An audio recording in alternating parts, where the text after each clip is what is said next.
First உடல் உறவு நான் பண்ணும்பொழுது எனக்கு வந்து பயமா இருந்துச்சு டாக்டர். அதனால எனக்கு வந்து சீக்கிரமா செமன் வந்து எஜாகுலேட் ஆயிருச்சு. மேரேஜ் ஆனதுக்கு அப்புறமா நான் என்ன பண்ணுவேன்? எக்சர்சைஸ் அதாவது உடற்பயிற்சி வந்து எல்லாத்துக்குமே தேவையான ஒரு விஷயம். பெண்கள் வந்து எக்சர்சைஸ் பண்ணும்பொழுது, அவங்களுக்கு வந்து அந்த மெட்டபாலிசம் வந்து பூஸ்ட் ஆகும். பூஸ்ட் ஆகும்பொழுது அவங்களுக்கு ஹார்மோன்ஸ் எல்லாமே வந்து ப்ராப்பர் ஆகும். அதே மாரி ஆண்களுக்குமே சரி. ஃபோன்ஸ வந்துட்டு ஃப்ரண்ட் பாக்கெட்ல வைக்காதீங்க, பேக்ல வைங்க அப்படிலாம் சொல்லுவாங்க. ரேடியேஷன்ஸ் நெறைய இருக்கு. கண்டிப்பா ரேடியேஷன் வந்து கண்டிப்பா அஃபெக்ட் ஆகும். ஆண்களுக்கு இது வந்து கண்டிப்பா மெயினா ஒரு ரீசன். தூங்குனா தான் எல்லா ஒரு விஷயமே மெட்டபாலிசம் எல்லாமே ப்ராப்பரா இருக்கும். ஈவன் விந்தணுக்கள் உற்பத்தி பண்றதுக்கும் வந்து தூக்கம் தான். டாக்டர் நான் வந்து கன்சீவ் ஆகுறேன். ஆனா எனக்கு ஒரு 3, 4 டைம்ஸ் வந்து இதே மாரி அபார்ட் ஆயிட்டே தான் இருக்கு அப்படின்னு சொல்லுவாங்க. ஸ்கேன் பண்ணிட்டு வரும்பொழுது அதில வந்து ஹைப்போபிளாஸ்டிக் யூட்ரஸ்ன்னு இருக்கும். பைல்ஸ்க்கு வந்து மெடிசினே கிடையாது. பெயின் கில்லர் தான் சாப்பிடணும் அல்லது வந்து சர்ஜரி தான் பண்ணணும்னு சொல்லிட்டு ஒரு மிஸ்கன்செப்ஷன் இருக்கு. சித்த மருத்துவத்தில வந்து பைல்ஸ்க்கு வந்து எக்ஸலென்ட்டான மெடிசின்ஸ் இருக்கு. சித்த மருத்துவங்கிறது தமிழ் மருத்துவம் தான். அது வந்து சித்தர்கள்னால சித்த மருத்துவம்னு வச்சிருக்கோம். ஆனா அதுக்கு உண்மையான பேர் வந்து தமிழ் மருத்துவம்னு சொல்லலாம். எல்லா மருத்துவ முறையும் சித்தாலேருந்து போனது தான். சார் வணக்கம் சார். வணக்கம். எப்படி சார் இருக்கீங்க? நல்லா இருக்கேன். சூப்பர். ஸோ இன்ஃபர்டிலிட்டி பத்தி நம்ம நெறைய விஷயங்கள் பேசினோம். மென் அண்ட் வுமனுக்கு நெறைய காசஸ் இருக்கு அப்படின்ற மாரி. ஸோ இப்ப நெறைய பிரான்ச்சா பிரிக்க ஆரம்பிச்சுட்டாங்க. சப்டிவிஷன்ஸ் மாரி. இந்த இந்த விஷயங்கள் இருக்கு. ஹார்மோனல் எஃபெக்ட், டிஃபெக்ட்ஸ் இருக்கு இப்படிலாம் சொல்றாங்க.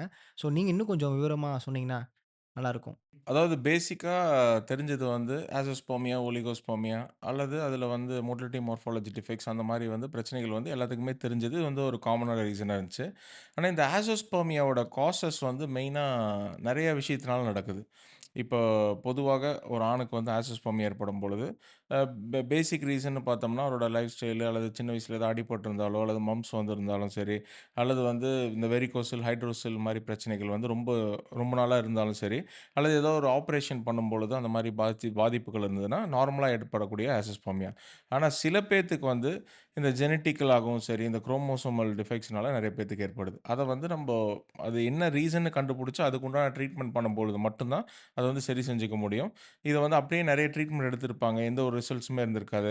ரொம்ப வருஷமா எனக்கு ஆசோஸ்பெர்மியா இருக்கு. இப்படியே தான் சார் டாக்டர் நான் வந்து 10 இயர்ஸா நான் ட்ரை பண்றேன். எனக்கு வந்து 10 இயர்ஸ் ஆயிடுச்சு கல்யாணம் ஆகி. ஆனா எனக்கு இன்னுமே வந்து என்ன ரீசன்னு தெரியல அப்படின்னு சொல்லுவாங்க. அப்போ வந்து ஒரு பேசிக்கா ஒரு குரோமோசோம் டெஸ்ட் எடுத்துட்டு வரும்பொழுது, அவருக்கு வந்து அதில வந்து டிஃபெக்ட்ஸ் ஏற்படும் பொழுது, அதுதான் வந்து அவருக்கு ரூட் காஸா இருக்குறது அப்பதான் அவங்களுக்கு வந்து தெரியும்.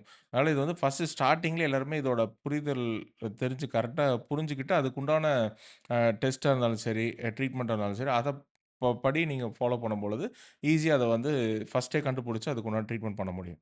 Okay sir. அண்ட் நெறைய பேர் சொல்றாங்க இது ஒரு பர்த் டிஃபெக்ட்டா இருக்குமோ? அப்ப பிறந்ததுலேருந்தே இந்த ஒரு டிஃபெக்ட்டோட பொறக்க முடியுமா? அப்படின்னு கேட்கறாங்க. அப்படிலாம் எதாவது இருக்கா சார்? அதாவது அன்டிசென்டட் டெஸ்டிகல்ஸ்ன்னு ஒரு காம்ப்ளிகேஷன் இருக்கு. நெறைய பேத்துக்கு வந்து ஒரு சைடு மட்டும் விதைப்பை இருக்கும். அல்லது வந்து விதைப்பையே வந்து கீழ இறங்காம இருக்கக்கூடிய நிலைமை கூட இருக்கும். குழந்தையிலேயே ஃபர்ஸ்ட்டு அதனால தான் வந்து டாக்டர்ஸ்லாம் வந்து ஃபர்ஸ்ட்டு ஸ்டார்ட்டிங்லேயே ஒரு ஆண் குழந்தை பிறந்துருச்சுன்னா, வித்தின் ஒரு 1 மந்த்துக்குள்ளயே அவங்க வந்து எல்லாமே செக் பண்ணிருவாங்க. ஈவன் அந்த பொறந்தம்போதே வந்து அதெல்லாம் டிசென்ட் ஆயிருக்கா அப்படின்னு வந்து பார்த்துட்டு, அதுக்கு உண்டான அப்படி டிசென்ட் ஆகலைன்னா, அதுக்கு ஒரு மைனர் ஆப்பரேஷன் பண்ணி அத வந்து கீழ இறக்கி வச்சுருவாங்க. அப்படி இல்லாம நெறைய பேர் அப்படியே சில சில காம்ப்ளிகேஷன்ல அப்படியே அத கண்டுக்காம விடும்பொழுது என்ன ஆகுதுன்னா, இந்த மாரி அந்த டெஸ்டிகல்ஸ் வந்து டிசென்ட் ஆகாதனால, இந்த மாரி ஆஸ்பெர்மியா வந்து ஃபியூச்சர்ல வரதுக்கு நெறைய வாய்ப்புகள் இருக்கு. அதாவது விந்தணுக்கள் வந்து உற்பத்தி ஆகாம இருக்கிறதுக்கு நெறைய வாய்ப்புகள் இருக்கு. ஓகே. அண்ட் அந்த இம்யூன் சிஸ்டம் ப்ராப்ளம்ஸ்னாலயும் இந்த பாதிப்பு இன்ஃபர்டிலிட்டி லீட் பண்ணுமா? கண்டிப்பா. அதாவது ஆட்டோமியூன் டிசீஸ் வந்து நெறைய வகைகள் இருக்கு. ஒரு சில ஆட்டோஇம்யூன் டிசீஸ் வந்து உங்களுக்கு வந்து கண்டிப்பா பாதிக்கும். நெறைய பேத்துக்கு ஈவன் ஸ்கின் ரேஷஸு, அதுக்கப்புறமா வந்து அந்த சிம்ப்டம்ஸ் வந்து மைல்டா தெரிய ஆரம்பிக்கும். இப்போ வந்து நெறைய பேத்துக்கு வந்து என்னதான் வந்து ட்ரீட்மெண்ட் எடுத்தாலும், ஸ்கின் டேப்லெட்ஸ் எடுத்தாலும், அந்த ஸ்கின்னுக்கு உண்டான மெடிசின்ஸ் எடுத்தாலும் வந்து அப்போதைக்கு தான் வந்து தெரியும். ஆனா வந்து அந்த ரூட் காஸ வந்து கண்டுபிடிக்கிறது இல்ல. யாராக இருந்தாலும் பொதுவாக ஒரு அலர்ஜி வந்துருச்சுன்னா, அந்த ஆன்டிபாடிஸ் டெஸ்ட்லாம் ப்ராப்பரா எடுத்து, அவருக்கு ஏதாவது ஒரு பிரச்சனை இருக்கா? ஆட்டோஇம்யூன் பிரச்சனை ஏதாவது இருக்கான்னு பார்த்து, அது வந்து தெரிஞ்சுக்கிட்டு ட்ரீட்மெண்ட் பண்றது நல்லது. பேசிக்கா நார்மலா மெடிக்கல் ஷாப்ல வாங்கி சாப்பிடுறதுனால வந்து எந்த ஒரு பிரயோஜனமும் இல்ல. அது வந்து ரூட் காஸ் கண்டுபிடிச்சு, அதுக்கும் கண்டிப்பா ட்ரீட்மெண்ட் பண்ணணும். ஃபார் ஃபீமேலுக்கு வந்துட்டு இந்த ஓவுலேஷன் இந்த மாரிலாம் இருக்கு இல்லையா? ஸோ அவங்களுக்கும் இது ரிகார்டிங் இருக்கனால அவங்களுக்கு இன்ஃபர்டிலிட்டி லீட் ஆகுமா?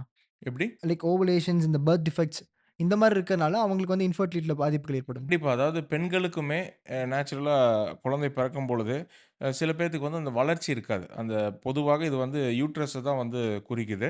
இதில வந்து ஹைப்போபிளாஸ்டிக் யூட்ரஸ்ன்னு ஒரு கண்டிஷன் இருக்கு. ஹைப்போபிளாஸ்டிக் யூட்ரஸ்ல வந்து அந்த யூட்ரஸோட வளர்ச்சி வந்து இல்லாதது. அந்த பேர்லயே வந்து தெரியும். ஹைப்பர்னா அதிகம், ஹைப்போனா கம்மி. ஹைப்போபிளாஸ்டிக்ங்கிறம்போது இந்த யூட்ரஸோட வளர்ச்சி இல்லாம போயிரும். அப்போ வந்து அவங்களுக்கு வந்து சின்ன வயசுலேருந்து மென்ஸ்ட்ரேஷன்லாம் நார்மலா இருக்கும்.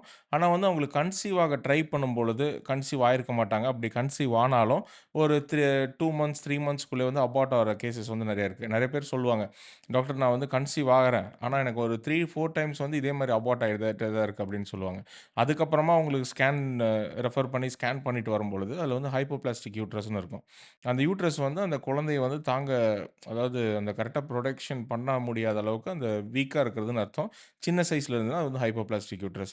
அந்த ஹைப்போபிளாஸ்டிக் யூட்ரஸ வந்து சின்ன வயசுலயே கண்டுபிடிச்சு அத வந்து ட்ரீட்மெண்ட் பண்ணாங்கன்னா, அந்த பியூபர்ட்டி அட்டெண்ட் பண்ணதுக்கு அப்புறமா ட்ரீட்மெண்ட் பண்ணாலும் சரி, அல்லது கொஞ்சம் யங் ஏஜ்ல இருக்கும்பொழுதே நம்மளோட சித்தா மெடிசின்ஸ் வந்து அதுக்குமே அற்புதமான மருந்துகள் இருக்கு. குடுக்கும்பொழுது கண்டிப்பா அது வந்து வளர்ச்சி அடையறதுக்கு நெறைய வாய்ப்புகள் இருக்கு. Okay doctor. அண்ட் நெறைய சொல்லுவாங்கல்ல, இப்போ ஃபோன்ஸ வந்துட்டு ஃப்ரண்ட் பாக்கெட்ல வைக்காதீங்க, பேக்ல வைங்க அப்படிலாம் சொல்லுவாங்க. ரேடியேஷன்ஸ் நெறைய இருக்கு. லெஃப்ட் இயர் பேசுங்க அப்படின்னுவாங்க. அதெல்லாம் உண்மையா டாக்டர் அது? கண்டிப்பா ரேடியேஷன் வந்து கண்டிப்பா அஃபெக்ட் ஆகும். ஆண்களுக்கு இது வந்து கண்டிப்பா மெயினா ஒரு ரீசன். ஆண்களுக்கு வந்து பொதுவாக அந்த விதைப்பை வந்து இயற்கையாகவே அந்த வெளிய தான் வந்து இருக்கு. அது ஏன்னா, அந்த ரேடியேஷனா இருந்தாலும் சரி, இப்ப இந்த வெயிலா இருந்தாலும் சரி, நம்ம உடலோட வெப்பத்த தாங்க முடியாதனால தான் அது இயற்கையாகவே வெளியில இருக்கு. அதனால வந்து அத வந்து எப்பவுமே கூலிங்கா வச்சுக்கிறது நல்லது. ஆனா, எப்பவுமே வந்து ஜீன் அணியும்போதும் சரி, அல்ல வந்து டைட்டா பேண்ட் போட்டுருக்கும்போதும் சரி, அந்த சைட் பாக்கெட்ல வைக்கிறது வந்து கொஞ்சம் அவாய்ட் பண்ணணும். பேக் அந்த மாரி யூஸ் பண்ணி அதில வச்சுக்கலாம். அப்படி வச்சுக்கும்பொழுது கண்டிப்பா கொஞ்சம் குறைக்க முடியும் அந்த ரேடியேஷன். ஈவன் லேப்டாப் யூஸ் பண்றவங்களும் வந்து இதில கவனமா இருக்கணும். நெறைய பேர் வீட்ல இருக்கவங்க சோஃபால உட்காந்துட்டு அப்படியே லேப்டாப் வந்து வச்சுட்டு இருந்தாலும், கண்டிப்பா இதெல்லாம் வந்து ஒரு பேசிக்கான பிரின்சிபல்ஸ். இதெல்லாம் வந்து கொஞ்சம் புரிஞ்சுகிட்டு அத வந்து சேஞ்ச் பண்ணிக்கிறது நல்லது. அப்படி இருந்தா மட்டும் தான் கண்டிப்பா அதிலருந்து தற்காத்துக்க முடியும். நெறைய பேத்துக்கு இந்த ரேடியேஷன்னால கண்டிப்பா வந்து விந்தணுக்கள வந்து பாதிக்கும். இந்த விதைப்பையில உற்பத்தி ஆகுற விந்தணுக்கள வந்து கண்டிப்பா பாதிக்கிறதுக்கு நெறைய வாய்ப்புகள் இருக்கு. ஓகே. அண்ட் இப்ப இருக்க ஃபாஸ்ட் மூவிங் வேர்ல்ட்ல வந்து எல்லாரும் வேகமா ஓடுறத தாண்டி எல்லாம் நோயோட ஓடிட்டு இருக்கோம். ஸோ அப்ப ஒரு இந்த நோய் இருந்தாலும் இன்ஃபெர்டிலிட்டி லீட் ஆகுமா? அப்படின்றது நெறைய ஒரு கேள்வியா இருக்கு. சுகர் இருக்கவங்க, பிபி இருக்கவங்கலாம் இப்படி இது பாதிக்குமா? பாதிக்கப்படாதான்னு ஒரு கேள்வி இருக்கு டாக்டர். அது ஏதாவது நடக்குமா அப்படி? அதாவது சுகர் இருக்கவங்களுக்கு பொதுவாக தெரியறதில்ல. ஆனா வந்து ஸ்டார்ட்டிங்லயே வந்து அவங்களுக்கு வந்து டயட் இருக்கணுமா? இல்ல வந்து டேப்லெட் சாப்பிடணுமா? புரிதல் வந்து ப்ராப்பரா இருக்கிறதில்ல. கொஞ்சம் ஒரு மாரி டயர்டா இருக்கு அப்படின்னு சொல்லிட்டு போய் பக்கத்துல ஒரு லேப்ல வந்து டெஸ்ட் பண்ணியிருப்பாங்க. அல்லது ஒரு மெடிக்கல் ஷாப்ல கூட இப்போலாம் வந்து டெஸ்ட் பண்றாங்க. சுகர் டெஸ்ட் பண்ணி பார்த்துட்டு, சரி அப்படியே விட்டுறலாமா அப்படின்னு சொல்லிட்டு சில பேர் அப்படியே விட்டுர்றாங்க. சில பேர் வந்து ஈவன் டாக்டர கன்சல்ட் பண்ணாமயே மெடிசின்ஸ் வந்து ஸ்டார்ட் பண்ணிடுறாங்க. அல்ல டாக்டர கன்சல்ட் பண்ணிட்டு மெடிசின்ஸ் வந்து ரொம்ப வருடக்கணக்குல எடுத்துட்டு இருப்பாங்க. அப்படி எடுத்துட்டு இருக்கும்போது என்ன ஆகுதுன்னா, நெறைய பேத்துக்கு நான் இப்ப ரீசென்ட்டா பார்த்த பேஷண்ட்ஸ் கிட்ட நான் ஹிஸ்டரி பார்க்கும்பொழுது, அவங்களுக்கு வந்து எரெக்ஷன் இல்லாம போயிருது. அதாவது இந்த எரெக்டல் டிஸ்ஃபங்ஷன் பிரச்சனை வருது. சுகருக்கு வந்து டேப்லெட் சாப்பிட்டேன் சார். நான் வந்து 3, 4 இயர்ஸா சாப்பிட்டுட்டு இருக்கேன். ஆனா கண்ட்ரோல்டா இருக்கு சுகர். ஆனா எனக்கு வந்து இந்த மாரி பிரச்சனை வருது அப்படின்னு வந்து ஓகே. சொல்றாங்க. சிம்ப்டம்ஸ் இப்படி காட்டுமோ? Like okay. அதாவது எரெக்டல் டிஸ்ஃபங்ஷன். அதாவது எரெக்ஷன் வந்து முன்னாடிலாம் நல்லா இருந்துச்சு. ஆனா, இப்ப எனக்கு இந்த சுகர் வந்ததுலருந்து சரி, அந்த மாத்திரைகள் வந்து சாப்பிடும் பொழுதும் சரி, இந்த மாரி எனக்கு வந்து எரெக்டல் டிஸ்ஃபங்ஷன் வருதுன்னு சொல்றாங்க. இதுக்கு மெயின் ரீசனே டயபெட்டிக் நியூரோபதி. அதாவது அந்த நர்வ் டேமேஜ் தான் இதுக்கு மெயின் ரீசன். அதாவது ஒ ப அந்த பிளட் வந்து ப்ராப்பரா எல்லா பார்ட்ஸ் ஆஃப் த பாடிக்கும் போயிட்டு இருந்தா மட்டும் தான், அவங்களுக்கு வந்து இந்த எரெக்ஷனா இருந்தாலும் சரி, உடல் வந்து ஆரோக்கியமா இருக்க முடியும். எப்போ வந்து டயபிட்டிஸ் வந்து தொடர்ச்சியாக ஒரு 3, 4 இயர்ஸ் இருக்கும்பொழுது, அவங்களுக்கு வந்து இந்த மாரி டயபெட்டிக் நியூரோபதி வரதுக்கான வாய்ப்புகள் இருக்கு. அந்த டயபெட்டிக் நியூரோபதி தொடர்ந்து அதாவது டயபெட்டிக் நியூரோபதிங்கிறது நர்வ் டேமேஜ். நர்வ் வந்து ப்ராப்பரா அந்த பிளட் சப்ளை வந்து எல்லா பார்ட்ஸ்க்கும் போகாது. அதே மாரி இந்த ஆண்குறிக்குமே வந்து ப்ராப்பரா போகாதனால, அவங்களுக்கு வந்து அந்த எரெக்ஷன் வந்து இல்லாம போயிருது. அதே மாரி இன்னும் சில டயபெட்டிக் பேஷண்ட் வந்து தொடர்ச்சியாக இந்த மருந்துகள் எடுத்துட்டு இருக்கவங்களுக்கு, ஈவன் செமன் வந்து வெளிய வராம நிலைமை வந்து ஏற்படுது. அதாவது ரொம்ப நாளா வந்து மெடிசின்ஸ் இந்த டயபிட்டிஸ்க்கு வந்து சர்க்கரை நோய்க்கு வந்து எடுத்துட்டு இருக்கவங்களுக்கு, மெடிசின் சாப்பிட்டுட்டு இருக்கேன் டாக்டர். ஆனா எனக்கு வந்து ஒரு 3 மந்த்ஸா எனக்கு வந்து எஜாகுலேட் பண்ணும்பொழுது, செமன் வந்து வெளிய வர மாட்டேங்குது. அதாவது ரெட்ரோகிரேட் எஜாகுலேஷன். இது வந்து பொதுவாக சில பேத்துக்கு ஏற்படும். ஆனா இந்த டயபிட்டிஸ் உள்ளவங்களுக்கு இப்ப இந்த ரீசென்ட் டேஸ்ல நான் பார்த்த ஒரு ஒரு 10 பேஷண்ட்டுக்கு இந்த கம்ப்ளைண்ட்ஸ் இருக்கு. இப்போ ஒரு 3 மந்த்ஸ்ல நான் பார்த்த பேஷண்ட்ல டயபிட்டிஸ் உள்ளவங்களுக்கு இந்த மாரி எனக்கு வந்து ஸ்பெர்ம் வந்து வெளிய வராம போயிருது டாக்டர். இதுக்கு நான் என்ன பண்றது? அப்படின்னு கேட்கறாங்க. இதுக்கும் காரணம் வந்து அந்த ந டயபெட்டிக் நியூரோபதி தான். அதாவது உங்களுக்கு வந்து அந்த நர்வ் டேமேஜ் ஆகுறதுனால, ஈவன் வந்து செமனையும் வந்து வெளிய வர விடாம பண்ணிருது. ரெட்ரோகிரேட் எஜாகுலேஷன் எல்லாமே அந்த ஃபீலிங்ஸ் எல்லாமே வந்து ப்ராப்பரா இருக்கும். இன்டர்கோர்ஸ் பண்ணும்பொழுதும் சரி, மாஸ்டர்பேஷன் பண்ணும்பொழுதும், அந்த செமன் எல்லாமே வந்து ப்ராப்பரா வெளிய வர மாரி அந்த ஃபீலிங் இருக்கும். ஆனா செமன் வந்து உள்ள வராது. அதாவது வெளிய வராது. அப்படி வந்து வெளிய வராம இருக்கும்பொழுது, அவங்களுக்கு வந்து யூரின் பாஸ் பாஸ் பண்ணும்பொழுதோ, ஒரு 4 ஹவர்ஸ், 5 ஹவர்ஸ் கழிச்சு பாஸ் பண்ணும்பொழுதோ, அல்லது வந்து நைட்டு உடலுறவு பண்ணியிருந்தாங்களோ, அல்லது மாஸ்டர்பேட் பண்ணியிருந்தாங்களோ, காலையில எந்திரிச்சு யூரின் போகும்பொழுது, அவங்களுக்கு யூரின் வழியா வந்து வெளிய வருது. அண்ட் இன்னொன்னு மாஸ்டர் இப்ப நெறைய என்ன சொல்றாங்கன்னா, லைக் ஒரு எக்சர்சைஸ் பண்றதா இருக்கட்டும், யோகா பண்றதா இருக்கட்டும், அது மூலியமா இதெல்லாம் வந்து சரிப்படுத்த முடியும் அப்டின்ற ஒரு ரீசன்ஸ சொல்றாங்க. அது பண்ண முடியுமா டாக்டர் அது? எந்த ஒரு விஷயத்துக்கு நீங்க சொல்றீங்க? இப்ப நல்லாவே வந்து இப்ப நீங்க சொல்ற மாரி ப்ராப்பரா ஒரு ஹெல்த்தி லைஃப்ப லீட் பண்றதுக்கா இருக்கட்டும், இப்ப அவங்க ஹார்மோனல் ஃபங்ஷன்ஸ்ல ஏதாவது இன்ஃபெர்டிலிட்டி காரணமாக இருக்காங்கன்னு வச்சுக்கோங்களேன். ஸோ இது மாரி ஒரு எக்சர்சைஸ் மூலியமா அத சரிப்படுத்திடலான்ற மாரி கண்டிப்பா. ஆண்களுக்கு வந்து இது பொதுவாக முக்கியமான ஒரு விஷயம். பெண்களுக்குமே இந்த பிசிஓடில பாதிச்சுட்டு இருக்கவங்களுக்கு கொஞ்சம் எக்சர்சைஸ் பண்ணும்பொழுது, கொஞ்சம் டிஃபரன்ஸ் தெரியும். நெறைய பேரு என்னோட பேஷண்ட்ஸ்லாம் வந்து என்கிட்ட வரவங்க வந்து என்ன சொல்லுவாங்கன்னா, "டாக்டர் எனக்கு வந்து பீரியட்ஸே வராம இருந்துச்சு. ஆனா நான் வந்து கொஞ்சம் டயட் சேஞ்சஸ்லாம் பண்ணிட்டு, இப்போ நான் வந்து நல்லா எக்சர்சைஸ் பண்றேன். எனக்கு இப்போ வந்து நார்மல் ஆயிடுச்சுன்னு" சொல்லுவாங்க. இதுலருந்து என்ன தெரியுதுன்னா, எக்சர்சைஸ் அதாவது உடற்பயிற்சி வந்து எல்லாத்துக்குமே தேவையான ஒரு விஷயம். பெண்கள் வந்து எக்சர்சைஸ் பண்ணும்பொழுது, அவங்களுக்கு வந்து அந்த மெட்டபாலிசம் வந்து பூஸ்ட் ஆகும். பூஸ்ட் ஆகும்பொழுது, அவங்களுக்கு ஹார்மோன்ஸ் எல்லாமே வந்து ப்ராப்பர் ஆகும். அப்போ வந்து இயற்கையாகவே மென்ஸ்ட்ரேஷன் வந்து வரதுக்கு நெறைய வாய்ப்புகள் இருக்கு.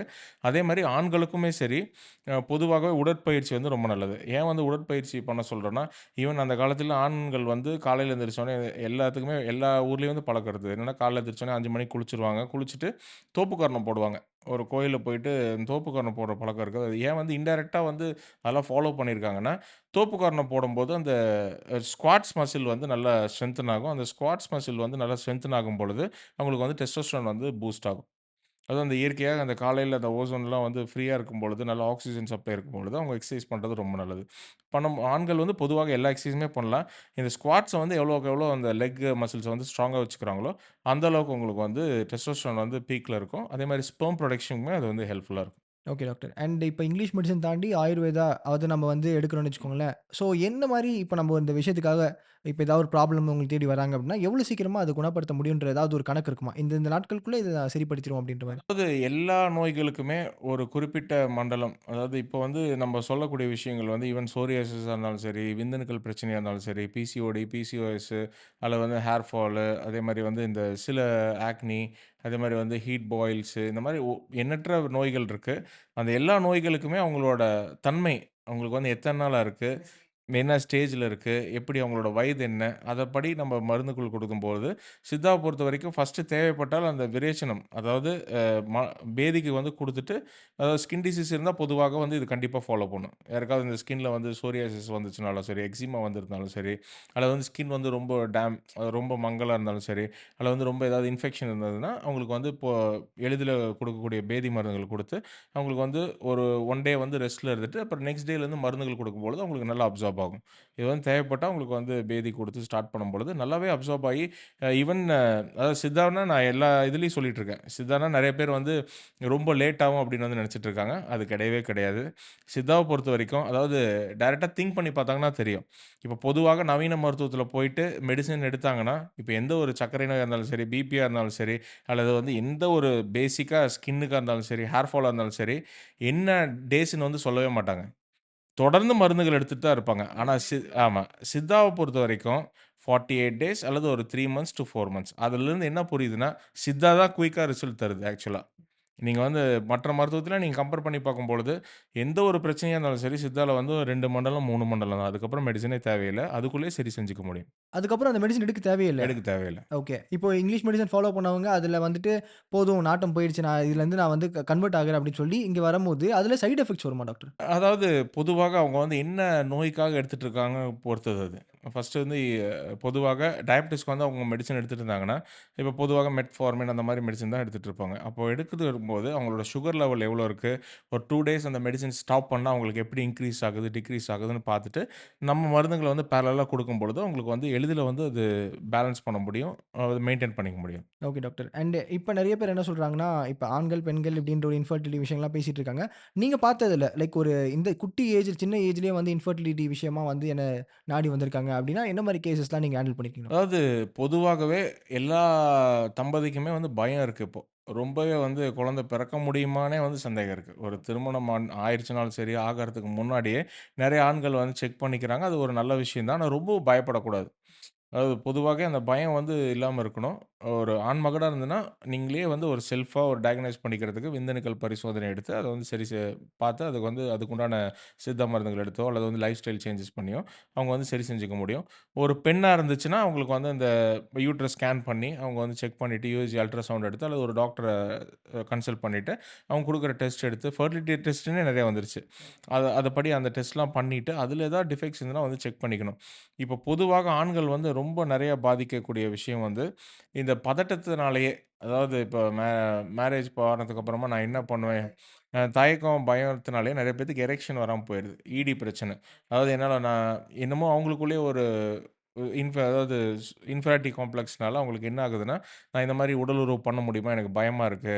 நான் வந்து இப்போ ஃபர்ஸ்ட் நைட்ல வந்து அதாவது ஃபர்ஸ்ட் உடல் உறவு நான் பண்ணும்பொழுது எனக்கு வந்து பயமா இருந்துச்சு டாக்டர். அதனால எனக்கு வந்து சீக்கிரமா செமன் வந்து எஜாகுலேட் ஆயிருச்சு. ஆனா எனக்கு வந்து நார்மலா நான் முன்னாடிலாம் வந்து இந்த மாரி இருந்ததில்ல அப்படின்னு வந்து சொல்லுவாங்க. இதுலேருந்து என்ன தெரியுதுன்னா, பயம் வந்து கண்டிப்பா உடல் உறவ வந்து கண்டிப்பா பாதிக்கும். அது வந்து நீங்க எந்த ஒரு பிரச்சனையா இருந்தாலும் சரி, அத வந்து சரி செஞ்சுக்க முடியும். ஃபர்ஸ்ட்டு பயம் இல்லாம இருக்கணும். ஃபர்ஸ்ட்டு பேசணும். உடனே எடுத்தோனே நான் வந்து இன்டர்கோர்ஸ் பண்ணணும்னு சொல்லிட்டு பண்றதும் தப்பு. அவங்க வந்து ஃபர்ஸ்ட்டு புரிஞ்சு, அவங்க வந்து ஒரு கப்புள்குள்ள வந்து அந்த அண்டர்ஸ்டாண்டிங் இருந்ததுன்னா ஈஸியா ஆயிரும். ஓகே. நீங்க பார்த்த கேஸஸ் பத்தி ஏதாவது சொல்ல முடியுமா டாக்டர்? லைக் நீங்க பார்த்து நான் இவ்ளோ சீக்கிரமா அவங்களுக்கு ஒரு ரிசல்ட்ஸ் குடுத்தேன் அப்டின்ற மாரி ஏதாச்சும்? அதாவது இந்த பொதுவாக திருமணம் ஆயிட்டு ஒரு கப்புள்ஸ் வந்தாங்க. அவங்க வந்தம்பொழுது அவங்களுக்கு அப்பதான் ஒரு 3 மந்த்ஸ் ஆகுது. ஆனா, அதுக்குள்ளயே நெறைய பிரச்சனைகள் அவங்க வீட்ல. இந்த மாரி அவங்க ஓப்பனாவே வந்து பெண் வீட்டார் வந்து அதாவது இவருக்கு வந்து பிரச்சனை இருக்கு. ஓகே. வித் 3 இன்டர்கோர்ஸ் மந்த்ஸ்ல. ஆமா ஓகே. 3 மந்த்ஸ்லயே வந்து இன்டர்கோர்ஸ் பண்ண முடியலன்னு சொல்ட்டாங்க அப்படின்னு சொல்றாங்க. ஆனா, டெஸ்ட் ரிப்போர்ட் எல்லாமே ப்ராப்பரா இருக்கு. அவரோட semen count, motility, morphology, testosterone எல்லாமே ப்ராப்பரா இருக்கு. ஆனா, அவர் வந்து சைக்காலஜிக்கலா கொஞ்சம் அஃபெக்ட் ஆயிருக்காரு. அந்த பயத்தினால. அப்போ நெறைய பேரு சொல்லி பயப்படுத்துறதுனால, அவங்களுக்கு வந்து பயந்து, அதுக்கப்புறமா நம்ம கவுன்சிலிங் குடுத்து அவங்களுக்கு வந்து சரி பண்ணோம். இந்த மாரி அதனால தான் நான் என்ன சொல்றேன்னா, ஒரு கப்புள் வந்து திருமணம் ஆனதுக்கு அப்புறமா, அந்த பயம் இல்லாம இருந்து, ஃபர்ஸ்ட் அண்டர்ஸ்டாண்டிங் இருக்கணும். உங்களுக்கு அந்த டவுட்ஸ் இருந்ததுன்னா, ஒரு எளிதில ஒரு அந்த பரிசோதனை பண்ணி, அதுக்கு ஏதாவது ட்ரீட்மெண்ட் எடுத்தா சரியாயிரும். ஓகே. இந்த இப்ப மருத்துவங்கள் எப்படி டாக்டர் டிஃபர் ஆகுது? லைக் இப்ப ஹோம் ரெமெடி சொல்றாங்க, நாட்டு வைத்தியம்ன்றாங்க, இந்த மாரி கசாயம், பவுடர்ஸ் அப்படின்றாங்கல்ல. இது எந்த மாரி எப்படி உருவாகுது அப்படின்றத பத்தி சொன்னீங்கன்னா? அதாவது இந்த உலகத்திலேயே பேசிக்கான எப்படி வந்து தமிழ் மொழி வந்து உலகத்திலேயே பழமையானதோ, சித்த மருத்துவம் ஏன்னா சித்த மருத்துவங்கிறது தமிழ் மருத்துவம் தான். அது வந்து சித்தர்கள்னால சித்த மருத்துவம்னு வச்சிருக்கோம். ஆனா, அதுக்கு உண்மையான பேர் வந்து தமிழ் மருத்துவம்னு சொல்லலாம். அது வந்து பழமையான மருத்துவ முறையா தான் இருந்தது. எல்லா மருத்துவ முறையும் சித்தாலருந்து போனது தான். ஓகே. சரிங்களா? ஈவன் தேரையர் வந்து அந்த காலத்திலேயே ஸ்கல் சர்ஜரிலாம் பண்ணியிருக்காரு. ஆமா, ஆமா, ஆமா. சர்ஜரி பண்ணியிருக்காரு. அந்த மாரி சில எவிடன்ஸ்லாம் இருக்கு. அது வந்து அப்படியே காலப்போக்குல அது அழிஞ்சிருச்சு அந்த சர்ஜரி பண்றதெல்லாம். ஆனா பேசிக்கா சித்தால வந்து எண்ணற்ற மருத்துவ முறைகள் இருக்கு. நம்ப ஈவன் உணவே மருந்துங்கிற அடிப்படையே வந்து சித்த மருத்துவம் தான். நம்ப ஈவன் அந்த அஞ்சறை பெட்டியில வந்து வச்சிருக்கிற மிளகு, ஜீரகம், சோம்பு, கிராம்பு, பட்டை, ஏலக்காய் எல்லாமே நம்ம மருந்துகள்ல வர்றது தான். ஈவன் நீங்க எந்த ஒரு லேகியம் எடுத்துக்கிட்டீங்கனாலும், ஒரு சில விஷயங்கள் அந்த அஞ்சறை பெட்டியில இருக்கிறது எல்லாமே வரும். டிஃபால்ட்டா அதுல ஆட் ஆயிருக்கும். டீஃபால்ட்லயே அதுல வரும். ஏன்னா, அதுல வந்து மருத்துவ குணங்கள் வந்து நெறையா இருக்கு. நம்ம இப்ப பொதுவாக வீட்ல இருக்கிறத வச்சே வந்து ட்ரீட்மெண்ட் பண்ண முடியும். கண்டிப்பா. ஓகே. அதுதான் எல்லாருமே கேட்டுருக்காங்க. இப்ப வீட்ல இருக்கிறத வச்சு ஏதாவது பண்ண முடியுமா? அப்படின்னு கேட்கும்போது ஒரு ரெமெடி கேட்கறாங்க டாக்டர். அது ஏதாவது சொல்ல முடியுமா? எந்த விஷயத்துக்காக ரெமெடி? ஜென்ரலாவே இப்ப இந்த மாரி இன்ஃபெர்டிலிட்டி இப்படிலாம் சொல்லுவாங்கன்னா, சில பேர் அஃபோர்ட் பண்றவங்க அது போய் பண்றாங்க. அப்படி இல்லன்னா வீட்ல இந்த மாரி சில சில விஷயங்கள் வச்சு நாங்க கொஞ்சம் தயார்படுத்திக்க முடியுமா எங்கள அப்படின்ற மாரி. அதாவது பொதுவாக ஜாதிக்கா, அதே மாரி வந்து ஏலக்கா, இதெல்லாம் வந்துமே வந்து ரொம்ப நல்லது ஆண்களுக்கு. இந்த 2யுமே வந்து பொடி செஞ்சு கரெக்ட்டா அவங்க வந்து நைட்ல வந்து பால்ல எடுத்து குடிச்சிட்டு வந்தாங்கனாலே, அவங்களுக்கு வந்து உடல் வெப்பமும் தணியும். அதே மாரி அல்சர் அந்த மாரி பிரச்சனை இருந்தாலும் சரியாகும். தூக்கமும் வந்து ப்ராப்பரா இருக்கும். ஏன்னா நெறைய பேத்துக்கு வந்து தூக்கமே இருக்கிறதில்ல. தூக்கத்துக்கு நான் என்ன பண்றது? ஏன்னா தூங்குனா தான் எல்லா ஒரு விஷயமே மெட்டபாலிசம் எல்லாமே ப்ராப்பரா இருக்கும். ஈவன் விந்தணுக்கள் உற்பத்தி பண்றதுக்கும் வந்து தூக்கம் தான். தூக்கம் எப்போ வந்து ஒரு ஆணுக்கு வந்து கெடுதோ, அப்போ வந்து எல்லாமே ப்ராப்பரா இருக்காது.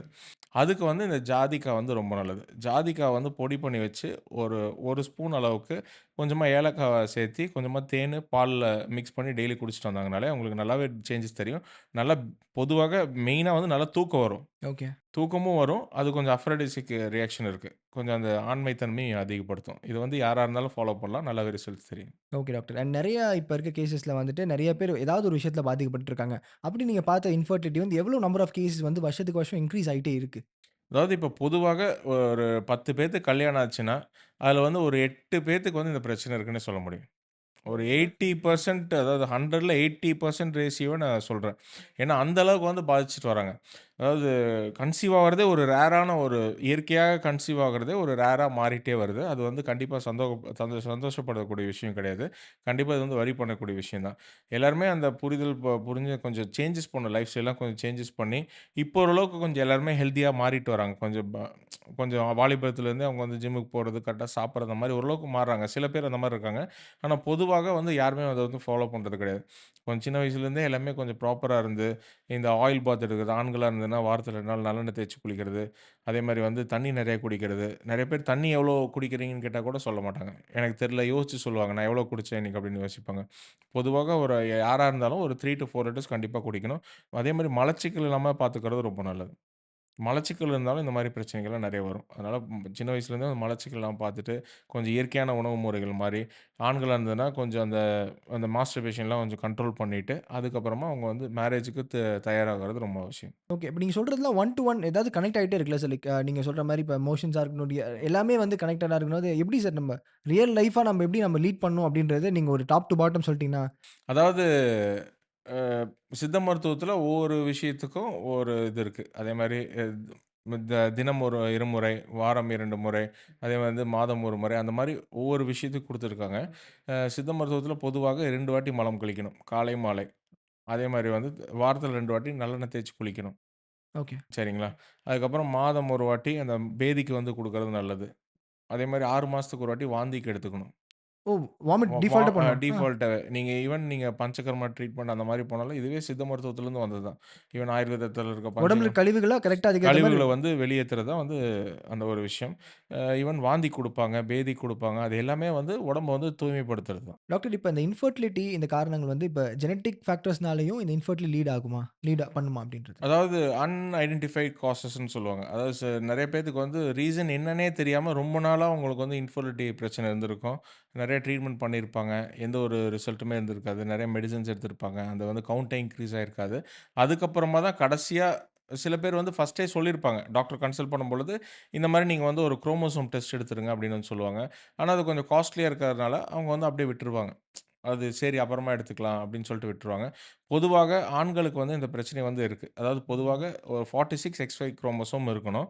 ஆனா வந்து அந்த அந்த குரோமோசோம் டிஃபெக்ட் வரும்பொழுது 47 XXY குரோமோசோம் இருக்கும். ஒரு X குரோமோசோம் வந்து அதிகமா இருக்கும். அப்ப அதிகமா இருக்கும்பொழுது அவங்களுக்கு என்ன ஆகுதுன்னா, விதைப்பை வந்து வளர்ச்சி அடையாது. விதைப்பை வந்து ஷ்ரிங்கேஜ் ஆயிருக்கும். அதாவது சின்ன சைஸ்ல இருக்கும். அல்லது வந்து அந்த செமன் வந்து புரொடக்ஷன் ஆகாது. அவங்களுக்கு வந்து இதெல்லாம் வந்து ஃபர்ஸ்ட்டு ஸ்டார்ட்டிங்லயே வந்து கண்டுகொள்றது கிடையாது. அவங்க வந்து என்ன நெனச்சுட்டு இருப்பாங்க, "ஓ! செமன் கவுண்ட் தான் கம்மியா இருக்கு. அதுல வந்து இல்ல." அப்படின்னு சொல்லிட்டு நெறைய ட்ரீட்மெண்ட் ட்ரை பண்ணியிருப்பாங்க. எல்லா இதையும் பண்ணியிருப்பாங்க. அதுக்கப்புறம் தான் அவங்களுக்கு வந்து இந்த குரோமோசோம் டிஃபெக்ட் இருக்கு அப்படின்னு சொல்லிட்டு புரிதல் வரும். என்னதான் வந்து குரோமோசோம் டிஃபெக்ட் வந்து மெடிசின் இல்லைனாலும், நம்ம சித்த மருத்துவம் வந்து அந்த பொதுவாக அந்த விந்தணுக்கள உற்பத்தி பண்றதுக்கு மெடிசின் குடுக்கும் பொழுது, ஈவன் ஓரளவுக்கு நல்ல சேஞ்சஸ் தெரிய ஆரம்பிக்கும். அதனால குரோமோசோம் டிஃபெக்ட் இருந்தாலும் நம்ம சித்த மருத்துவத்தில மெடிசின்ஸ் இருக்கு. அத ஃபர்ஸ்ட்டு ஸ்டார்ட்டிங்லயே ஐடென்டிஃபை பண்ணி, அதுக்கு உண்டான ட்ரீட்மெண்ட் பண்றது மிகவும் அவசியம். ஓகே. அண்ட் ஃபீமேலும் வந்து நெறைய காசஸ்ல வந்து இது மாரி இதுல அவதிப்படுறாங்கல்ல டாக்டர். அப்படி பார்க்கும்போது லைக் பிசிஓடிஸா இருக்கட்டும், நெறைய விஷயங்கள், நெறைய ஃபேக்டர்ஸ் அவங்க அடிக்கிட்டே போலாம். அது மாரி எதுல மேக்ஸிமம் அவங்க வந்து இந்த இந்த விஷயங்களால பாதிக்கப்படுறாங்கன்னு சொல்ல முடியுமா? அதாவது பெண்களுக்கு பொதுவாக மெயினா ஒரு பயப்படக்கூடிய விஷயம்னே சொல்ல முடியும். பிசிஓஎஸ் பிரச்சனை. பிசிஓஎஸ்ல நெறைய வகைகள் இருக்கு. அதாவது இந்த சாக்லேட் சிஸ்ட் இருக்கு, சிம்பிள் சிஸ்ட் இருக்கு, அல்லது வந்து மல்டிபிள் சிஸ்ட் இது எல்லாமே வந்து ஒரு சிஸ்ட்ன்னே சொல்ல முடியும். அதாவது அ மாதம் மாதம் ஒரு பெண்ணுக்கு வந்து அந்த மாதவிடாய் வர்றது வந்து உள்ள வந்து எக் ப்ரொடியூஸ் ஆயிருக்கும். அப்போ வந்து உள்ள கன்சீவ் ஆகாம இருந்தாங்கன்னா, அது வந்து வெளிய வந்துரும். அதுதான் வந்து நார்மல் மென்ஸ்ட்ரேஷன். எப்போ வந்து அது உள்ளேயே தங்குதோ, அப்போ வந்து அது வந்து சிஸ்ட்டா மாறிருது. அந்த சிஸ்டம் மாறதுனால, அவங்களுக்கு வந்து உள்ளுக்குள்ள வந்து நெறைய ஹார்மோனல் சேஞ்சஸ் ஏற்படுது. சித்த மருத்துவத்த பொறுத்தவரைக்கும், இது வந்து வாயு வந்து உடம்புல கூடி, அந்த கருப்பையும் அஃபெக்ட் பண்ணி, அவங்களுக்கு வந்து இந்த பிரச்சனைலாம் வருதுன்னு சித்தர்கள் எல்லாமே சொல்ட்டாங்க. சில பெண்களுக்கு ஈவன் புழுக்கள் கூட வந்து யூட்ரஸ்ல இருக்கும். அந்த அளவுக்கு வந்து சித்தர்கள் வந்து அப்பவே நல்லா அட்வான்ஸ்டாவே சொல்லியிருக்காங்க. இதுக்கு வந்து நல்லாவே மெடிசின்ஸ் இருக்கு. இந்த பிசிஓஎஸ்ஸா இருந்தாலும் சரி, சிம்பிள் சிஸ்ட்டா இருந்தாலும் சரி, இந்த ஓவேரியன் சிஸ்ட்டா இருந்தாலும் சரி, ஈவன் எண்டோமெட்ரியம் திக்னஸ் வந்து அதிகமா இருந்தாலும் சரி, கம்மியா இருந்தாலும் சரி, எண்டோமெட்ரியோசிஸா இருந்தாலும் சரி, எல்லாத்துக்குமே நம்ம சித்த மெடிசின்ஸ் இருக்கு. அதில வந்து சில மருந்துகள் குடுக்கும் பொழுது, அவங்களுக்கு வந்து நல்லாவே அந்த எந்த வகையில வந்து பிசிஓஎஸ் வந்து ரொம்ப வருஷமா இருந்தாலும் சரி, அத ஒரு 3 டூ 4 மந்த்ஸ் அவங்க வந்து ஃபாலோ பண்ணிட்டு வந்தாங்கன்னா, ஈஸியாவே அந்த மென்ஸ்ட்ரேஷன் சைக்கிள் எல்லாமே நார்மல் ஆயிரும். அதுக்கப்புறம் சிஸ்ட்டுமே வந்து கரைஞ்சு இயற்கையாவே வெளிய வந்துரும். நம்மளோட பேஷண்ட் நெறைய பேரு இந்த பிசிஓடி ட்ரீட்மெண்ட் எடுத்தவங்களுக்கு வித்தின் 2 டூ 3 மந்த்ஸ்லயே நெறைய பேத்துக்கு சேஞ்சஸ் தெரியுது. அதேமாரி இப்போ கன்சீவ் ஆக ட்ரை பண்ணிட்டே இருக்கவங்களுக்கும் சரி, இத்தன நாளா கன்சீவ் ஆக முடியாதவங்களுக்கும் நம்ம மெடிசின்ஸ் எடுத்து நல்லாவே சேஞ்சஸ் தருது. ஓகே. அந்த பீரியட் சைக்கிள்ஸ் கொஞ்சம் வந்து மிஸ் ஆகுறனாலயும் நெறைய பேர் அந்த மூட் ஸ்விங்ஸா இருக்கட்டும், நெறைய விஷயங்கள்ல பாதிக்கப்படுறாங்க டாக்டர். அதிலயும் இந்த கன்சீவ் ஆக முடியாது அப்படின்றது இன்னும் கூடுதல் ஒரு அவங்களுக்கு ஒரு பிரஷரா இருக்கு. ஸோ அப்ப என்ன நடக்கும் டாக்டர் அவங்களுக்கு பொதுவா? அதாவது பொதுவாக பெண்களுக்கு வந்து அந்த 28 நாள் டூ 35 நாளுக்குள்ள வந்துச்சுன்னா, அது வந்து நார்மலான சைக்கிள். எப்போ வந்து அந்த சைக்கிள் வந்து முன்னாடி வந்துச்சுனாலோ சரி, 28 நாளைக்கு முன்னாடி வந்ததுனாலும் சரி, அல்லது 35 டேஸ் அபோவ் ரொம்ப டிலே ஆயிருச்சுனாலும் சரி, அது வந்து இர்ரெகுலர் மென்ஸ்ட்ரேஷன். நெறைய பெண்களுக்கு நம்ப என்கிட்ட பேஷண்ட்ஸ் வரவங்ககிட்ட கேட்கும்பொழுது, எப்பம்மா உங்களுக்கு பீரியட்ஸ் வந்துச்சுன்னா யோசிப்பாங்க. அவங்க வந்து ப்ராப்பரா மேபி ஒரு 4 மந்த்ஸ் இருக்கலாம், 5 மந்த்ஸ் இருக்கலாம் அப்படின்னு சொல்லக்கூடிய பெண்கள் கூட இருக்காங்க. அந்த மாரி இருக்கவங்க கண்டிப்பா இயற்கையான மெடிசின்ஸ் எடுத்து, இயற்கையான நம்ம சித்த மருந்துகள் எடுத்து சரி செஞ்சுக்கணும்னு நான் வேண்டிக்கிறேன். ஏன்னா, இந்த ஆர்ட்டிஃபிஷியல் பில்ஸ் அதாவது இந்த 21 நாள் மாத்திரைகள், அதேமாரி வந்து ஹார்மோனல் பில்ஸ்லாம் எடுத்துக்கும் பொழுது என்ன ஆகுதுன்னா, அவங்க வந்து அந்த மாத்திரைகள் வந்து எடுத்துக்கொள்ளும் பொழுது அப்பதைக்கே அவங்களுக்கு வந்து மென்ஸ்ட்ரேஷன் வரும் ஒழிய, அவங்களுக்கு வந்து அது வந்து நேச்சுரல் மென்ஸ்ட்ரேஷன் கிடையவே கிடையாது. புஷ் பண்ற மாரி இருக்கும். அப்ப என்ன ஆகுதுன்னா, ஒரு பொதுவாக ஒரு பெண்ணுக்கு வந்து அந்த இயற்கையாகவே அந்த லைஃப் ஸ்பேன்ல வந்து குறிப்பிட்ட அளவுக்கு மட்டும் தான் சத்தான முட்டைகள் வந்து உடம்புல இருக்கும். ஆனா, இந்த மாரி ஃபோர்ஸ் பண்ணி அவங்களுக்கு வந்து மென்ஸ்ட்ரேஷன் வர வைக்கும் பொழுது, அவங்களுக்கு வந்து அந்த வேஸ்ட் ஆயிருது. அதனால தான் நெறைய பெண்களுக்கு வந்து இந்த ரீசென்ட் டேஸ்ல திருமணம் ஆனதுக்கு அப்புறமா அவங்க வந்து கன்சீவ் ஆகுறதுக்கு ட்ரை பண்ணும்பொழுது, என்னதான் அவங்க வந்து ஆர்ட்டிஃபிஷியல் மெத்தட்ஸ் ட்ரை பண்ணியிருந்தாலும் சரி, இயற்கையாக ட்ரை பண்ணியிருந்தாலும், அவங்க வந்து கடைசியா ஃபைனலா போயிட்டு ஒரு ஃபாலிகுலர் ஸ்டடி பண்ணும்பொழுது, அவங்களுக்கு வந்து முட்டைகள் வந்து வளர்ச்சி இல்ல, அல்லது வந்து முட்டைகள் வந்து சத்தான முட்டைகள் வந்து உள்ள இல்லன்னு சொல்றதுக்கு மெயின் ரீசனே இந்த மாரி சின்ன வயசுலேருந்து அந்த 21 நாள் மாத்திரை ஹார்மோனல் பில்ஸ் அதெல்லாம் எடுத்து உடம்ப வந்து ரொம்ப வற்புறுத்தி அவங்க மென்ஸ்ட்ரேஷன் வர வைக்கிறது தான் ரீசன். ஓகே. அண்ட் இப்ப இருக்க ஏஜ் கேட்டகரிலாம் முன்னாடி ஒரு நம்ம கணிக்க முடியல டாக்டர். இப்ப இந்த இந்த ஏஜ்ல அவங்க வந்து பீரியட்ஸ் வந்துரும். அவங்க வந்து பெரிய அவங்க பியூபர்ட்டி அட்டெண்ட் பண்ணுவாங்க அப்டின்னா. ஆனா இப்ப வந்து சீக்கிரமாவே வந்து அந்த due to some food habits இதெல்லாம் வந்து காரணமா டாக்டர் இப்ப இருக்கது? கண்டிப்பா. நெறைய பேத்துக்கு இப்போ ரீசென்ட் டேஸ்ல யங் ஏஜ்லயே வந்து அவங்களுக்கு வந்து மென்ஸ்ட்ரேஷன் ஆயிருது. இதுக்கு மெயின் ரீசன் வந்து food habits, stress and even junk foods க ரொம்ப ஆர்ட்டிஃபிஷியல் ஃபுட்ஸ் அந்த மாரி எடுத்துக்கொள்ளும் பொழுது என்ன ஆகுன்னா, உடம்புல எல்லா ஹார்மோன்ஸ் வந்து பாதிக்குது. பாதிச்சு அவங்களுக்கு வந்து சீக்கிரமா மென்ஸ்ட்ரேஷன் ஆயிருது. அதுவுமே வந்து தவிர்க்கணும். சின்ன வயசுல ஒரு பெண் குழந்தையா இருந்ததுன்னா, ஒரு 5, 6 வயசுலேருந்தே அவங்களுக்கு வந்து சத்தான உணவு முறைகளுக்கு குடுத்து, அவங்களுக்கு வந்து எந்த ஒரு கெமிக்கல் ஃபுட் அதெல்லாம் எதுவுமே இன்ட்ரோடியூஸ் பண்ணாம நல்ல இயற்கையான நம்ம வீட்ல கிடைக்கக்கூடிய மருந்துகள், பழங்கள், காய்கறிகள், கீரைகள் குடுக்கும்பொழுது அவங்களுக்கு நல்லாவே சேஞ்சஸ் தெரியும். ஓகே. அண்ட் இப்போ ஒரு ஒரு ஒரு பேஷண்ட் வந்து உங்கள நாடுறாங்கன்னு வச்சுக்கோங்களேன். ஸோ அப்போ ஒரு மேல் அண்ட் ஃபீமேல் 2 பேருமே வந்து அவங்க 2 பேரும் டெஸ்ட் பண்ணி அவங்களுக்காக 2 பேருக்குமே வந்து நீங்க லைக் ஒரு மருந்துகள் குடுத்து சாப்பிட சொல்லுவீங்களா? இல்ல யாருக்கு இருக்கோ அவங்களுக்கு மட்டும் பண்ணி ஏதாவது இது அதாவது பொதுவாக கப்பிள்ஸ் வந்தாங்கன்னா, இப்போ ஒரு ஆணா இருந்ததுன்னா, உங்களுக்கு வந்து செமன் டெஸ்ட், மோட்டிலிட்டி, மார்ஃபாலஜி அல்லது விதைப்பை ஆரோக்கியம். இப்போ கவுண்ட் வந்து கம்மியா இருந்துச்சுன்னா, உடனே அவங்களுக்கு வந்து விதைப்பை ஆரோக்கியம் எப்படி இருக்குன்னு பார்த்து டாப்லர் ஸ்க்ராட்டம் பண்ணி, அதில ஏதாவது பிரச்சனைகள் இருந்தா நம்ம மருந்துகள் குடுத்து ரெக்டிஃபை பண்ணி, திருப்பி கவுண்ட், மோட்டிலிட்டி, மார்ஃபாலஜிக்கு மெடிசின் குடுக்கும்பொழுது 2மே ரெக்டிஃபை பண்ணிற முடியும். ஒரு பெண்ணா இருந்துச்சுன்னா, அவங்களுக்கு வந்து ஃபர்ஸ்ட்டு மென்ஸ்ட்ரேஷன் வந்து நார்மலா இருக்கான்னு பார்க்கணும். எப்போ வந்து ஒரு பெண்ணுக்கு வந்து மென்ஸ்ட்ரேஷன் நார்மலா இல்லையோ, அவங்களுக்கு வந்து கண்டிப்பா யூட்ரஸ்ல வந்து ஏதாவது தொந்தரவு இருக்குன்னு அர்த்தம்.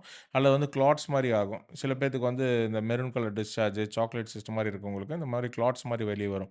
அந்த மாரி இருக்கவங்களுக்கு, அல்லது வந்து பெயின் வந்து ரொம்ப ஜாஸ்தியா மென்ஸ்ட்ரேஷன் டைம்ல வந்து பெயின் வந்து ரொம்ப ஜாஸ்தியா இருக்கவங்களுக்கு, இந்த மாரி எண்டோமெட்ரியோசிஸ் அந்த மாரி பிரச்சனை இருக்க வாய்ப்புகள் இருக்கு. அந்த மாரி அந்த சிம்ப்டம்ஸ வச்சு, அதுக்கப்புறமா உங்களுக்கு யுஎஸ்ஜி ஸ்கேன் பண்ணி, அப்டோமென் ஸ்கேன் பண்ணி, அதுக்கு உண்டான ட்ரீட்மெண்ட் பண்றது மிகவும் அவசியம். ஓகே. அப்படி வந்து ஸ்கேன் பண்ணி, அவங்களுக்கு வந்து ஏதாவது ஒரு பிசிஓஎஸோ அல்லது வந்து ஃபைப்ராய்ட்ஸோ அல்லது வந்து உள்ள ஏதாவது சின்ன நீர் கட்டி இருந்தாங்கன்னா, அவங்களுக்கு உண்டான ட்ரீட்மெண்ட் நம்ம சித்தா மெடிசின்ஸ் குடுக்கும் பொழுது, வித்தின் ஒரு 2 டூ 3 மந்த்ஸ்லயே நெறைய பேத்துக்கு சரியா இருக்கு. அவங்களுக்கு அப்படி குடுக்கும் பொழுது ஃபர்ஸ்ட்டு பேசிக்கா வந்து டீடாக்ஸ் பண்ணும். உடம்ப வந்து நல்லா டீடாக்ஸ் பண்ணி, அவங்களுக்கு வந்து வெளியேத்தி, அவங்களுக்கு வந்து நல்லா பியூரிஃபை பண்ணி, அந்த யூட்ரஸ்ல இருக்க கழிவுகள்லாம் வெளியேத்தி, ஒரு 2 டூ 3 சைக்கிள்ஸ் அவங்க நம்ம மெடிசின் ஸ்டார்ட் பண்ணும்பொழுது, அவங்களுக்கு நல்லாவே சேஞ்சஸ் தெரியும். அதுக்கப்புறமா ஆணுக்கும் ஏதாவது பிரச்சனை இருந்தா நான் முன்னாடி சொன்ன மாரி, அவங்களுக்கும் மெடிசின் குடுக்கும்பொழுது பேரலலா அவங்க 2 பேருமே எடுக்கும்பொழுது ஈஸியா கன்சீவ் ஆயிருவாங்க.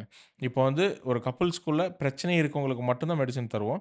2 பேத்துக்குமே பிரச்சனை இருக்கும்போது 2 பேருமே சேர்ந்து எடுத்துக்கலாம். அதாவது அவங்களோட கேஸ் ஹிஸ்டரிய பொறுத்து அவங்களுக்கு மெடிசின் குடுத்து சரி செஞ்சுக்க முடியும். இதுக்காக வந்து பயப்பட வேண்டாம். ஒரு ஆணுக்கு எந்த ஒரு பிரச்சனையா இருந்தாலும் சரி, பெண்ணுக்கு எந்த ஒரு பிரச்சனையா இருந்தாலும் சரி, பொதுவாக இன்ஃபெர்டிலிட்டின்னு வந்துருச்சுன்னா, சித்தால எல்லா மெடிசின்ஸுமே இருக்கு. அதாவது பெண்ணுக்கு நான் முன்னாடி சொன்ன மாரி பிசிஓடி இருந்தாலும் சரி, ஃபைப்ராய்டு இருந்தாலும் சரி, எண்டோமெட்ரியோசிஸ் இருந்தாலும் சரி, ஓவேரியன் சிஸ்டா இருந்தாலும் சரி, அதே மாரி வந்து எண்டோமெட்ரியம் திக்னஸ் வந்து ப்ராப்பரா இல்லன்னு சொல்லுவாங்க. அந்த மாரி இருக்கவங்களுக்கும் நம்ம மெடிசின் குடுக்கும்பொழுது சரி செய்ய முடியும். ஆண்களுக்குமே motility, morphology, semen count count, விதைப்பை ஆரோக்கியத்துக்கும் நம்ம மெடிசின்ஸ் இருக்கு. 2 பேருமே வந்து ஃபாலோ பண்ணிக்கலாம். பெண்ணுக்கு பொதுவாக இருக்கிறதுலயே வந்து வீட்ல எப்படி நம்ம வந்து அ ஆரோக்கியமா வச்சுக்க முடியும்? மென்ஸ்ட்ரேஷன் வந்து ரெகுலரா வர வைக்க முடியும்னா, நெறைய பேத்துக்கு இந்த ஒரு விஷயம் தெரியறதில்ல. அனிமிக்கா இருந்தா அவங்களுக்கு வந்து கண்டிப்பா மென்ஸ்ட்ரேஷன் வந்து ரெகுலர் ஆகாது. அதாவது ரத்தம் வந்து உடம்புல ப்ராப்பரா இல்லைன்னா, அனிமிக்கா இருக்கவங்களுக்கு கண்டிப்பா வந்து மென்ஸ்ட்ரேஷன் வந்து ப்ராப்பரா இருக்காது. நான் என்ன அதாவது ஒல்லியா இருந்துட்டு ரொம்ப அனிமிக்கா இருப்பாங்க. கரெக்ட்டா ப்ராப்பரா சாப்பிட மாட்டாங்க. ஆனா வந்து போயிட்டு டாக்டர்ட்ட போயிட்டு எனக்கு வந்து பீரியட்ஸ் வந்து சரியா வர மாட்டேங்குது அப்படின்னு சொல்லிட்டு டேப்லெட் வந்து சாப்பிடுவாங்க. அப்ப என்ன ஆகும்னா, இருக்கிற சத்து வந்து வெளிய போய், அவங்க ரொம்ப வீக்கா வரக்கூடிய பேஷண்ட்ட நான் நெறைய பார்த்துருக்கேன். அப்படி இருக்கவங்க, ஃபர்ஸ்ட்டு அவங்களோட உணவு முறைகள வந்து கொஞ்சம் மாத்திக்கணும். இருக்கிறதுலே பெண்களுக்கு வந்து சிறந்த கீரைன்னு பார்த்தோம்னா, முருங்கைக்கீரை. அனிமிக்கா இருக்கவங்களுக்கு. முருங்கைக்கீரை சூப் வந்து தினசரி எடுத்துட்டு வரவங்களுக்கு, ஈவன் இந்த அயர்ன் டேப்லெட்ஸ்லாம் எடுத்துட்டு வராங்க இல்லையா? அப்படி இருக்கவங்க கூட நம்ம முருங்கைக்கீரை சூப் பொதுவா பருப்பும், முருங்கையும் போட்டு சூப் வச்சு டெய்லி மத்தியானம் குடிச்சிட்டு வந்தாங்கன்னா, எந்த ஒரு டேப்லெட்டுமே தேவையில்ல. உடல்ல கண்டிப்பா ஒரு 30 டேஸ்லயே அவங்களுக்கு வந்து அயர்ன் வந்து நல்லாவே இம்ப்ரூவ் ஆயிரும். ஹீமும் நல்லா ப்ராப்பரா இம்ப்ரூவ் ஆயிரும். அதே மாரி 2வதா நான் சொல்றது வந்து பழங்கள்ல வந்து ரொம்ப சிறந்தது வந்து மாதுளம்பழம். மாதுளம்பழம் வந்து பெண்களுக்கு ரொம்ப நல்லது. ஈவன் அந்த யூட்ரஸ் லைன்லாம் வந்து திக்கனிங்கா இல்ல, வீக்கா இருக்கு அப்படின்னு வந்து சொல்றாங்க இல்லையா? அவங்களுக்கு அதே மாரி வந்து பெயின் வந்து ரொம்ப அதிகமா வரவங்க, அந்த மாரி உள்ளவங்களுக்கும் அந்த மாதுளம் இருக்குல்ல, உள்ள வெள்ளத்தோல் உள்ள வெள்ளத்தோலையும், அந்த மாதுள சீட்ஸையும் நல்லா ஜூஸ் பண்ணி குடிச்சிட்டு வந்தாங்கன்னா, அந்த தூர்ப்பு சக்தி இருக்கிறனால, யூட்ரஸ்ல இருக்கக்கூடிய அந்த ஸ்ட்ரெங்தனிங் பண்றதுக்கு ரொம்பவே ஹெல்ப்ஃபுல்லா இருக்கும். அதே மாரி ட்ரை ஃப்ரூட்ஸ்ல வந்து டேட்ஸ் வந்து ரொம்ப நல்லது. டேட்ஸ் அதாவது ஈவன் மென்ஸ்ட்ரேஷனே வரல. ஒரு 3 மந்த்ஸா எனக்கு மென்ஸ்ட்ரேஷனே வரல அப்படின்னுங்கிற பேஷண்ட்ஸ்லாம் கூட அந்த டேட்ஸ் சிரப்ப வந்து ப்ராப்பரா அதாவது சுகர் இருந்தாங்கன்னா டேட்ஸ் சிரப்ப வந்து கொஞ்சம் அவாய்ட் பண்ணிட்டு, டேட்ஸ வந்து இயற்கையாக ஒரு 5 டூ 6 டேட்ஸ் வந்து டெய்லி சாப்பிட்டு வந்தாங்கனாலே, அவங்களுக்கு வந்து பீரியட்ஸ் வந்து ரெகுலர் ஆகக்கூடிய பேஷண்ட்லாம் நெறைய பார்த்துருக்கேன். அதனால வந்து மாதுளையில வந்து ரொம்ப நல்ல பலன்கள் இருக்கு. அதேமாரி பேரிச்சம்பழம், முருங்கைக்கீரை. இது 3மே வந்து ரெகுலரா ஃபாலோ பண்ணிட்டு வந்தாங்கன்னா, கண்டிப்பா அந்த அயனுக்கும் ரொம்ப நல்லது. அதேமாரி பெண்களுக்கு ஏற்படும் இந்த யூட்ரஸ் வந்து ஸ்ட்ரென்த்தன் இல்லாம இருக்கவங்களுக்கு நல்லது. அதேமாரி டேட்ஸ் வந்து உங்களுக்கு ரத்த ஓட்டத்தையும் ப்ராப்பரா இருக்கும். அதேமாரி பீரியட்ஸ் வர வைக்கிறதுக்கு அது ரொம்பவே ஹெல்ப்ஃபுல்லா இருக்கும். Okay doctor. அண்ட் நீங்க பார்த்த பாசிட்டிவ் கேஸஸ் இப்ப நீங்க உங்ககிட்ட வந்திருப்பாங்க. உங்ககிட்ட வந்து லைக் இந்த மருந்துங்கள்லாம் சாப்பிட சொல்லியிருப்பீங்க. அதெல்லாம் தாண்டி அவங்களே வந்து ஒரு பாசிட்டிவா நட நட நட நடந்து நடந்திருக்கு அப்டின்னா, நீங்க அத பார்த்துருக்கீங்களா டாக்டர்? எப்படி நம்ம மெடிசின் எடுத்தா அல்லது மெடிசின் குடுத்துட்டு உங்க கிளையன்ட்ஸ் வந்து பேஷண்ட்ஸ் வந்து பார்த்துட்டு சொல்லுவாங்க இல்லையா? கண்டிப்பா. அதாவது இப்ப ரீசென்ட்டா ஒருத்தர் வந்திருந்தாரு. அவரு வந்து ஒரு நார்மலா இன்ஃபெர்டிலிட்டிக்காக ட்ரீட்மெண்ட் எடுத்துட்டு இருக்காரு. அவரோட செமன் கவுண்ட் வந்து கம்மியா இருக்குன்னு சொல்லிட்டு மெடிசின் எடுத்துட்டு இருக்காரு. அவர் அப்ப என்ன சொன்னார்ன்னா, "டாக்டர் நான் இப்ப தான் 1 மந்த் மெடிசின் தான் முடிச்சேன். ஆனா எனக்கு வந்து ரொம்ப நாளா எனக்கு வந்து காதுல வந்து வேக்ஸ் வந்துட்டு இருந்தது. எனக்கு வந்து வேக்ஸ் வந்து ரொம்ப ஒரு 1 ஹவர் ஒன்ஸ் வந்து ரொம்ப அப்படியே காது வந்து ரொம்ப ஹீட் ஆகும். வேக்ஸ் வந்துட்டே இருக்கும். ஆனா இப்போ உங்களோட மெடிசின் எடுத்து எனக்கு வந்து இந்த காதுல வர வேக்ஸ் வரது கூட ஸ்டாப் ஆயிருச்சுன்னு" சொல்றாங்க. இந்த மாரி நம்மளோட சித்தா மெடிசின்த்த பொறுத்தவரைக்கும், இப்போ ஒரு மெடிசின்ஸ் குடுக்கணும்னா, அதுல வந்து சிங்கிள் ஹெர்ப் கிடையாது. ஓகே. அதாவது ஒரு ஒரு மருந்துல தீர்வு மட்டும் இருக்காது. ஆமா. அதாவது ஒரு லேகியத்துல பொதுவா, இப்போ வந்து அஸ்வகந்தா லேகியம்னு ஒரு பேசிக்கா எல்லாத்துக்குமே தெரிஞ்சது தான். ஆனா சித்தால வரக்கூடிய அஸ்வகந்தா லேகியம் அஸ்வகந்தா லேகியங்கிறது 2 வகை இருக்கு. ஆயுர்வேதால பண்ற அஸ்வகந்தா லேகியம், சித்த மருத்துவத்துல வரக்கூடிய அமுக்குரா லேகியம். Okay, okay. அதுவும் அஸ்வகந்தா லேகியம் தான். ஆனா சித்த மருத்துவத்துல இன்கிரீடியன்ட் வந்து ரொம்ப ஜாஸ்தியா இருக்கும். ம், ம். நெறையாவே இருக்கும். நல்ல ரிசல்ட்ஸ் வந்து ப்ராப்பரா இருக்கும்.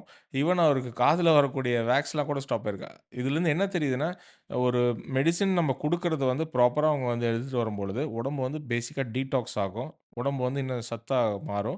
நெறைய பேத்துக்கு வந்து இன்னும் ரொம்ப நாளா கிரானிக்கா வந்து அல்சர் இருக்கவங்களுக்கு கூட நம்ம மெடிசின்ஸ் தரும்போது ஈஸியா வந்து சரியாயிருக்கு. அதனால இந்த ஒரு பிரச்சனைக்கு தான் மெடிசின் இருக்கு. அந்த ஒரு பிரச்சனைக்கு தான் மெடிசின் இருக்குன்னு கிடையாது.